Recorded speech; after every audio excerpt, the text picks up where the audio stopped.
Olá! Então, conforme descrito aí, eu vou dar sequência naquela proposta que eu trouxe no vídeo, no primeiro dessa série. Então, uma série a respeito do processo de individuação.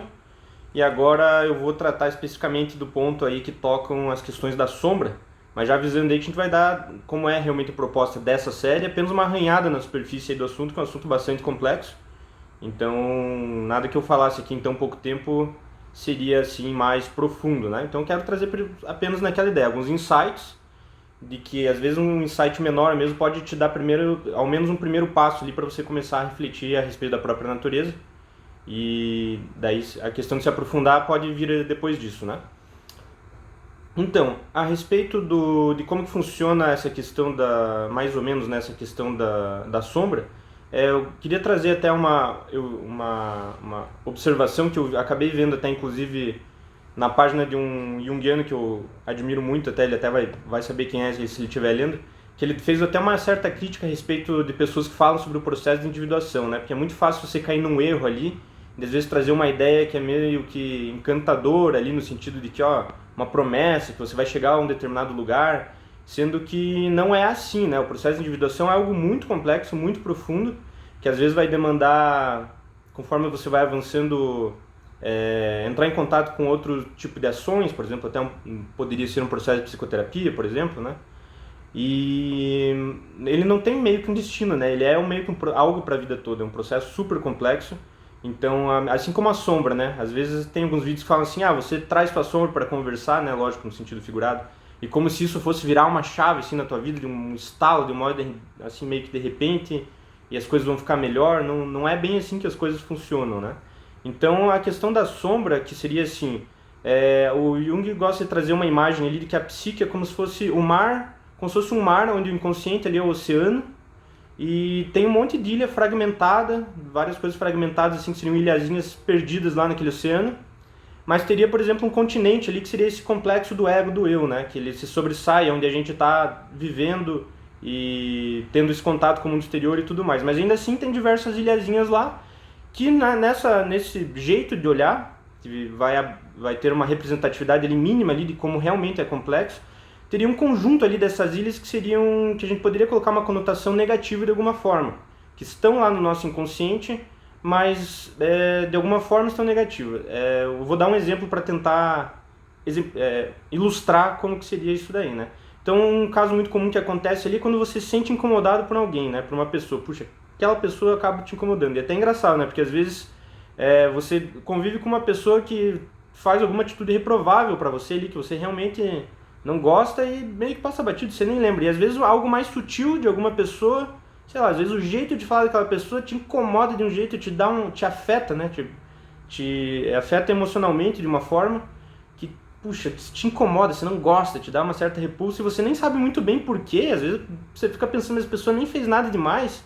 Então esse seria um sinal de que está ocorrendo uma projeção inconsciente ali. E acho que esse é o ponto que a gente vai poder tratar aí mais nessa ideia de superficial, de olhar a sombra, nessa ideia da projeção. O que é a projeção? É aquela ideia de que eu só vou identificar no mundo externo, no outro, na outra pessoa, aquilo que está dentro de mim. Então isso que é interessante, né? Então se algo de uma pessoa me incomoda, e outra questão que se liga a esse ponto é que tudo que está inconsciente tende a ser projetado. Então com esses dois parâmetros eu consigo fazer o seguinte raciocínio. Puxa, se aquele ponto ali daquela pessoa está me incomodando, é algo que está dentro de mim ali provavelmente clamando para ser trabalhado, algo que realmente eu não gosto até da minha própria natureza. E a ideia é trazer para o consciente, porque às vezes eu vou acabar me comportando igual ao comportamento que eu reprovo, e muitas vezes, principalmente se for nesse tipo de relacionamento, de relação inconsciente, sem eu saber, né? E é justamente essa questão de ser inconsciente. Então o que vai ser legal? Eu observar e falar, não, mas na verdade aquilo ali que eu estou incomodado, talvez esteja dentro de mim, talvez eu até inconscientemente acabe agindo assim também. Então quando você traz isso para a consciência, você tem a oportunidade de trabalhar isso, de integrar isso à sua personalidade. Você vê que aquilo ali faz parte da tua natureza, mas ainda assim colocar uma atenção nisso para de repente, se você não quer trazer isso para o teu convívio, para as tuas relações e tal, você vai estar aquilo ali mais consciente, mais trabalhado para de fato não agir daquela forma. Um outro jeito de olhar também é, por exemplo, quando alguém te faz uma observação, né? Também é interessante, porque às vezes alguém te faz uma acusação até mais grave, fala assim, você é um falso. E aquilo ali meio que você não te afeta, porque às vezes aquilo ali já é algo que você já tem trabalhado dentro de você, ou algo que você se comportou naquela situação ali, mas você sabe que não tem muito a ver com você. E às vezes algo até mais sutil, por exemplo, alguém fala assim, você é meio inflexível, né? Não é muito aberto aí a algumas ideias, apesar de ser uma acusação um pouco grave também. Mas no exemplo que eu tô trazendo, então imagine que aquilo ali vai te afetar de uma forma que você sente raiva e você fica pensando vários dias, e também é um sinal, né? Puxa, então se aquilo ali me afetou dessa forma, pode ser que seja algo que até eu preciso trabalhar em mim nesse sentido de estar inconsciente, né? E seria uma etapa ali, que também é difícil falar em etapa do processo de individuação, que é você olhar para esses aspectos da sua própria natureza. Então também é difícil falar em etapa, como eu falei, porque nada é muito separado. O que a gente faz? A gente separa em caixinhas ali, vamos olhar para a sombra. Porque a nossa consciência meio que trabalha assim, né? A gente não consegue abarcar uma visão total e ter um resultado positivo sobre isso, né? Conseguir trabalhar essas coisas. Então, por exemplo, se as ilhazinhas lá seriam vários aspectos que eu vou poder chamar de sombra, é como se essas ilhas no seu profundo ali, na sua abaixo da superfície, estivessem ligados com todos os meus outros aspectos. Então, às vezes até acontece uma confusão ali entre o que é realmente negativo, que nem no exemplo que eu trouxe lá quando eu comecei a falar sobre isso, sobre aquela questão que às vezes acaba, né, no exemplo eu trouxe lá, por exemplo, de ser artista. Às vezes a pessoa vai se desenvolvendo enquanto artista e alguém reprime aquilo ali. Uma questão familiar, por exemplo, fala que não, você tem que ir para outro caminho. E às vezes aquilo ali acaba se transformando numa sombra. Por quê? Porque eu acabo colocando um olhar negativo. Então às vezes eu olho um artista lá, nesse exemplo, e aquilo vai me incomodar, né? Daí eu vou poder ter essa oportunidade de olhar e falar, não, mas espera aí, né? Por que me incomoda? Será que aquilo ali não quer dizer algo a respeito de mim? E nem sempre é algo negativo, né? Por exemplo, nesse caso, o ser artista ali. Eu tô colocando esse olhar negativo porque algo no meu desenvolvimento acabou acontecendo assim, né? Então você pode até pegar algo ali que na verdade nem é negativo. Você tem uma primeira impressão que é negativo, você trabalha aquilo e fala, olha só, posso integrar isso aqui realmente na minha personalidade, que nem é algo ruim. Eu coloquei naquele bloco lá de coisas negativas e não é. Agora, esse é um trabalho, como eu falei, é o que eu vou poder arranhar a superfície aqui para você poder se auto-observar nesses mecanismos que acontecem no dia a dia. Mas isso tem um lado positivo e um lado negativo. O lado positivo é que, então, essas coisas são possíveis realmente, você está observando no teu dia a dia, são coisas importantes para você trabalhar dentro de você mesmo. Mas o lado negativo é que se isso aconteceu assim, nesse tipo de estalo, nesse tipo de observação, assim, que você mesmo fez ali, tomando consciência de mais ou menos como funciona esse mecanismo, geralmente é algo que já estava ali na superfície ali, né? Já estava numa camada mais para ser trazida mesmo. Então, dificilmente vai tocar em algo mais profundo dessa forma, né? E geralmente são as coisas mais profundas que acabam sendo mais importantes ali nesse relacionamento teu com você mesmo e com o mundo exterior. E aí que entra, no caso do ponto de vista do Jung ali, algumas ferramentas que vão se desenvolver ali numa psicoterapia, né? Por exemplo, até estou com um livro aqui que trata ali de 3 mecanismos específicos: abreação, análise dos sonhos e transferência. Então seriam ali opções de você trabalhar ali daí com a ajuda de um profissional para você ir mais profundo nesses pontos, coisas que talvez você não tivesse capacidade de fazer sozinho. E claro, o que me atrai muito na visão de Jung é que ele não coloca nada fechado, esse é o caminho.